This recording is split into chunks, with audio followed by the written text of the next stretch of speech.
Hello guys, good evening. Kain po tayo. Ito nga guys, ang ulam ko. Sardinas.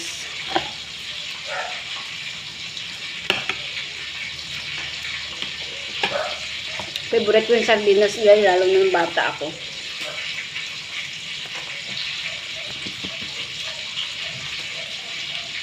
Kasi feeling ko ng bata ako, pag may sardinas yung ulam namin, parang feeling ko may pera kami. Kasi nga lagi kami gulay, yung kinukuha lang namin sa bukid. Pero pag nakabili ng sardinas, parang sa pakiramdam ko dati guys, ang sarap. Kasi nga bihira lang kami nakakatikim ng mga ganyan.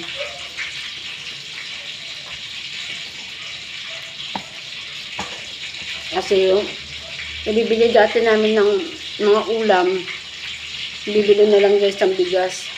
Kaya masarap din naman, healthy yung mga yung ginugulay. Pero kaya palagi na lang kami gugulay nun sa probinsya. Puso, labong, saluyot, laging gata. Tapos mga suso sa ilog. Bira lang kami makakain ng isda guys.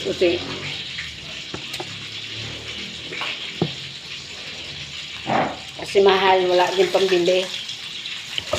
Kasi ang importante dati sa amin guys, asin, tapos syempre noon wala pa kaming kuryente, importante yung gas. Hindi baling wala na kaming ano. Saka ang importante sa amin dati guys, hindi baling walang ulam, basta may bigas kami.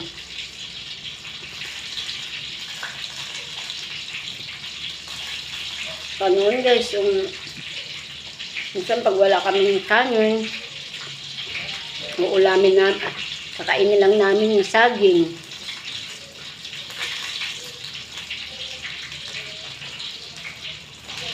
Tapos magluluto ako nun guys sa maraming gulay.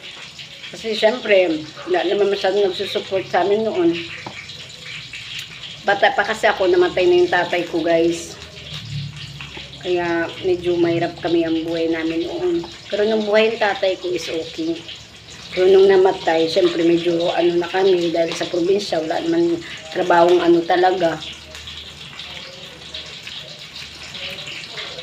Naranasan ko nga guys, pag wala kaming kanin, isang beses lang kami kumakain.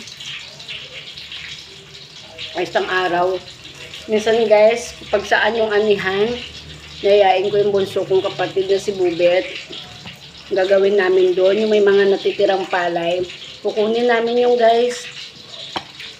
Tapos, iipunin. Aanoin namin ang paa namin, lilinasin yung aanoin ang paa guys para matanggal yung palay. Tapos pag medyo marami na siya guys, ibibilad namin kasi maghihintay kami ng may dumaan na magpapagiling ng palay para maging bigas. So, ibabayad namin yung darak, yung ano niya, parang balat ng pinapakain sa mga baboy. Ayan guys, yung aming ano dati.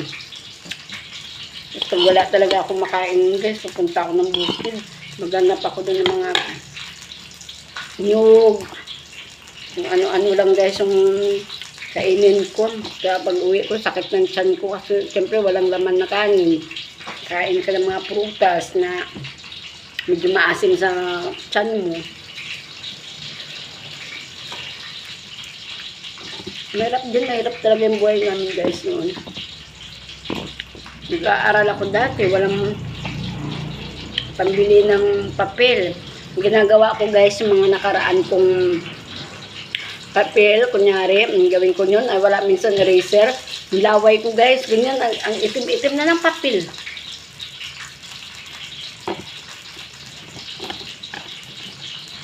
Ay maswerte ngayon yung mga kabataan na nag-aaral noon. Kasi may nagsusuporta na, kami dati wala man. Babaunan kami daw ng saging. Ulam ko, sap-sap o kaya tuyo araw-araw. Pero hindi man kami nagreklamo sa aming buhay. Nasarap pa nga ako dun eh. At tuyo, tsaka sa sap-sap. Sige guys, bye. Sarap po ng sardinas. Kakakwento ko guys, isa na lang natira. Bye bye guys, sa ulitin.